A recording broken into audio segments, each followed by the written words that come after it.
Firstly, remove any items from the shelf and then lift the shelf up and out of the fridge. On one side, gently pull the existing shelf front away. Then use something flat like a blunt knife and gently unclip the two front connectors as shown. You'll then be able to unclip the other side.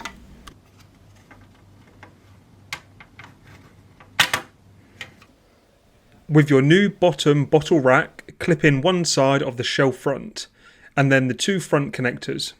You'll hear a noticeable click when they're in correctly. You'll then be able to clip on the final side. And that's it. Slide the shelf back into the fridge and you're all set to go.